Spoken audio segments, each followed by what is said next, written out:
Shabbat Shalom. The theme of our Torah portion is blessings. And there is a tradition for those of us who are blessed with children that on Friday night, when we gather around the dinner table, before we say the blessing over the grape juice, we take a moment and parents put their hands on daughters and say, "May God bless you as God blessed Sarah, Rivka, Rachel, and Leah," the four matriarchs of our tradition. And then parents put their hands on sons and say, "May God bless you as God blessed," and you're expecting to hear Abraham, Isaac, and Jacob. You don't hear those three names. Rather, you hear the words of the children Ephraim and Manasseh. Who are Ephraim and Manasseh? They are the children of Joseph, the grandchildren of Jacob. And my question to you is why? Why do we frame this blessing of a parent to a child over Ephraim and Manasseh? Why do we mention them as opposed to what should be the patriarchs?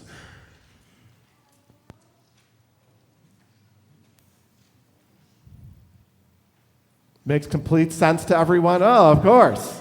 Oh, of course, yes. Did I see a hand around there? Or I'm just fishing for a hand. There we go. Thank you. Thank you, Alan. Our tradition teaches us that Ephraim and Manasseh were two brothers that got along. They didn't quarrel. And that's no small thing. When you go through the entire book of Genesis that we are completing today, it's a story of sibling rivalry.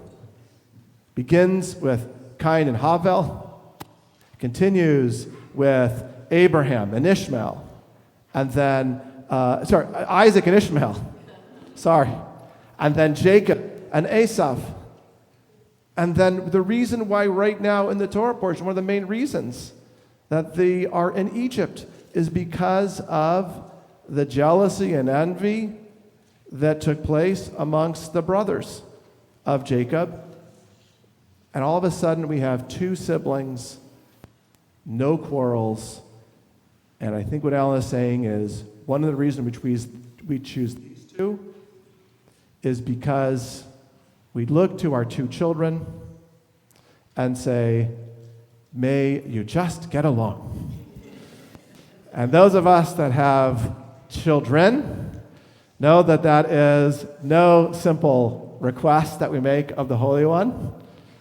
In fact, I just learned something, which is there's actually a Yerushalmi tradition, a tradition for some families in Jerusalem. It's not that well known. I was reading it in a commentary by Rabbi Shlomo Riskin.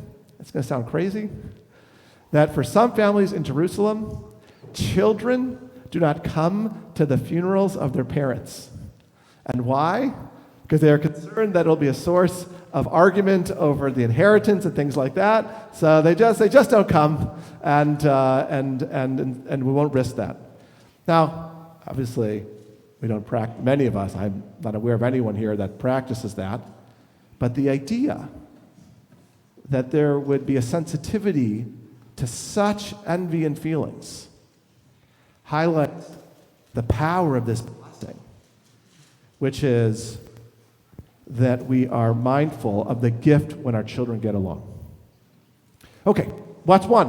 Why else Ephraim and Manasseh?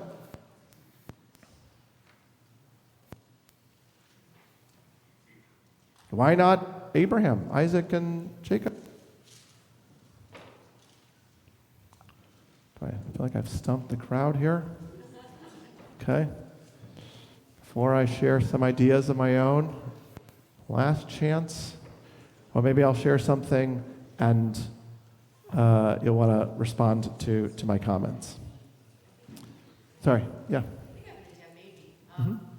Because there were a lot more, I think, it's difficult with Abraham, Yitzhak, and Yaakov in that Abraham was willing to sacrifice his son, for one, thinking that. Yaakov did the whole, Yitzhak did all the trickery stuff that happened. And Yaakov, he played a favorite, which kind of led to this whole mess anyway. So, not sure that they want to necessarily make them exactly like they were, even though they were goats in and of themselves for their time. I love that. I love that. And that's a tough critique on the patriarchs, because what you're saying is, and by the way, just because it's tough doesn't mean there's not a lot of truth to that. We don't bless Abram, Isaac, and Jacob. We don't invoke them in the blessing out of reminder of the mistakes that we can make as parents. And we are mindful that sometimes we can make the wrong choice, like our ancestors did, and there's consequences to that. And perhaps there's something to be learned, that every time we say Ephraim and Manasseh on a Friday night, we say, wow, is there anything that I have to do teshuvah for as a parent, that I don't sacrifice my child, I don't choose favorites, or those types of things. But yeah, good. Yeah, are you stretching or I see?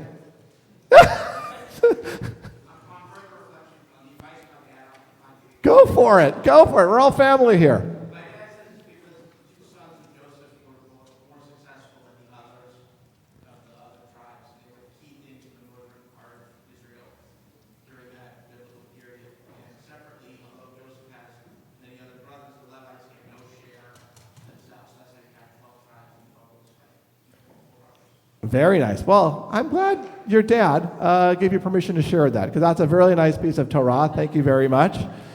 And one of the things that I heard there, for those who are following along from far away, by the way, welcome, is that Ephraim and Manasseh were chosen because they were successful. And there's something about that when we bless our children, what is one of the blessings that we carry in our heart? One of the top 3 is, may they be successful in this world. And here are Ephraim and Manasseh living amongst one of the greatest empires and cultures in the world, the Egyptian Empire. And they are indeed successful. Now we've got to ask the question, what does it mean to be successful? What does it mean? And the rabbis lean into this in their midrashim about the two of them. And they share with us something pretty powerful. What they share is, who is Manasseh? When the brothers come to Egypt to find Joseph, they are met by a viceroy. But that viceroy in the Torah does not have a name. The rabbis read into this that this is none other than Manasseh. And why is Manasseh? What does it say about Manasseh? He is able to translate and understand what it is that the brothers coming from Canaan, and according to the rabbis, speaking the language of Hebrew at that time, who did not understand Egyptian. And Manasseh is known by the rabbis as a master of languages. He knows hundreds of languages, according to the rabbis. Probably got his graduate degree from the University of the Nile, who knows? But he is very successful. That is Manasseh. And one of the wishes we have for our children is, may they be successful in this world that they live in. May they advance in their secular ability, their ability to make a living and make a way in this world.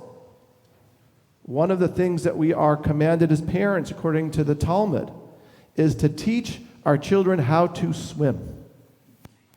There's no better teaching in the Torah that highlights that more important than just knowing things is how to live in this world. You can't just stand in a deep pool. You've got to move your body.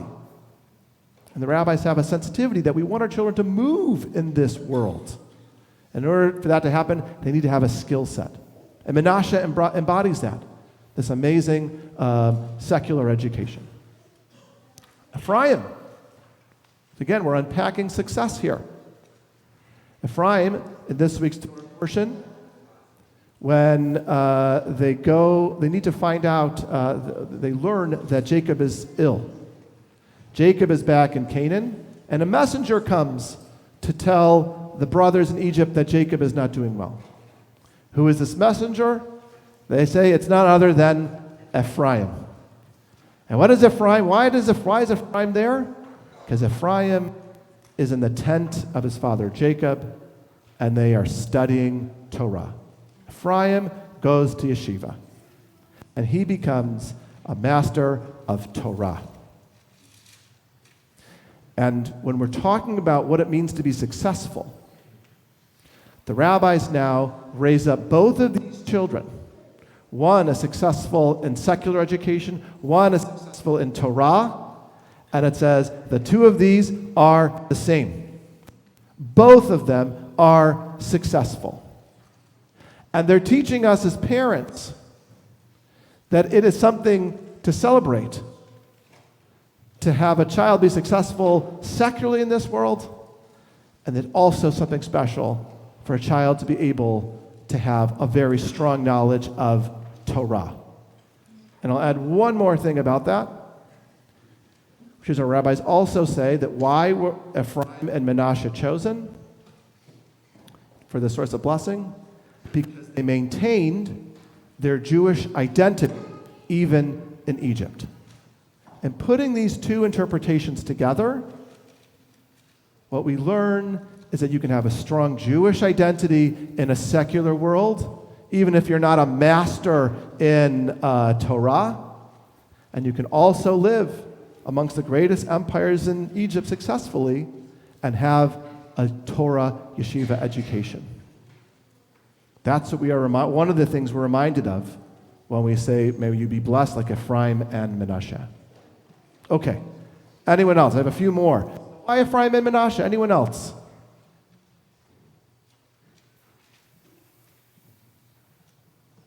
I want to add two more then. One is related to the ability of the brothers to get along. The key piece of what it means for siblings to get along is humility. And our tradition teaches us that these two brothers were able to dwell together peacefully because they carried a humble heart. And that's no small thing for brothers. In Leviticus, when the Torah teaches us not to hate, it doesn't say don't hate your neighbor. It says do not hate your brother in your heart. And that highlights sometimes the people that we love most or we're closest to can be the source of the greatest amount of hurt and pain, and even hatred. And therefore, we've got to combat that sense of hatred if it rises up. And the key to that is humility. And what's the example of that?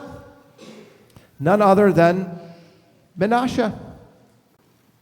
Menashe is the older brother. He is supposed to get the good blessing, the blessing of the right hand. And Jacob switches. Just imagine, you're ready to get the big promotion. And someone takes her hand and says, I want to bring someone else in the room. Not as high as you, but right there. And just right in front of you, actually, you're going to be the second best promotion. But this other person, your brother, is going to get the big blessing promotion. And how does Menashe respond? It's the first time in the Torah that we see someone fulfilling the example of do not hate your brother in your heart. Okay. Menashe does not complain. He just receives his blessing. Imagine the type of humility that it takes. And when we invoke Menashe and Ephraim, we hope that we have successfully instilled in our children, through the homes that we build, a sense of humility that they will carry with them throughout their lives. I have one more answer that I want to share with you. If you follow along Jewish history and look at who comes out of Ephraim and Menashe, and by the way, you know who knows this, if you're following along the Talmud, Jacob is also a prophet. So he is not just blessing his children, but he knows what his grandchildren are going to become. And the unfortunate news is they're not going to become so great. In fact, their leader, Yerovam, who was appointed as a tax collector by Solomon, later rises up against Solomon's descendant, Rehoboam. Sounds familiar, but one's Y, one's R, okay? And leads a revolt against him. The result is a civil war, which the north loses, leads to disunity of the empire, and eventually the north gets completely conquered and scattered by the Babylonian Empire. And if you're reading this story, we know that Ephraim and Menashe are going to disappear from the earth. No descendants of Ephraim and Menashe. And Jacob is carrying this with him as he offers this blessing of Ephraim and Menashe. And you would think, if I know that they're not going to amount to anything, why should I bless them in the first place? But our tradition is teaching us it's not about getting everything right. You can even have a strong likelihood of eventually getting everything wrong, and you are still worthy of a blessing. Sometimes our hope for our children is mistakenly that they should not make mistakes and that they should be perfect. But we know that is a blessing that will never be heard, a prayer that will never be answered. Nevertheless, what it means to bless a child and what it means, frankly, to live in this world as a Jew is to still carry hope and to still desire to bless others with fortune even when times are tough. And to me, that's a really strong message that I carry with me every time I bless my children. And I encourage you in this day and age, when we deal with some of the greatest challenges that the Jewish people have faced in recent history, that we carry with us at least those last two messages or lessons about Ephraim and Menashe. The first is humility and kindness to our fellow brothers and sisters. It was just a few months ago, before October 7th, when we were a people torn apart. And now, after 2 months of this conflict, you can see little sources of division starting to make their way to the surface. We can't forget the mitzvah of not hating our brothers and our sisters in our hearts.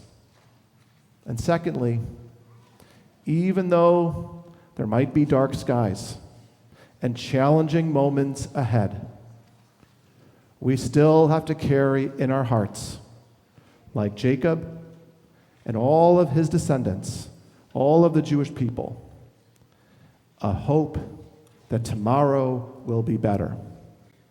May we bless each other, our loved ones, our friends and family with that blessing, that tomorrow will be better, that there is still hope in this world, that Menashe and Ephraim will somehow rise again. Shabbat Shalom.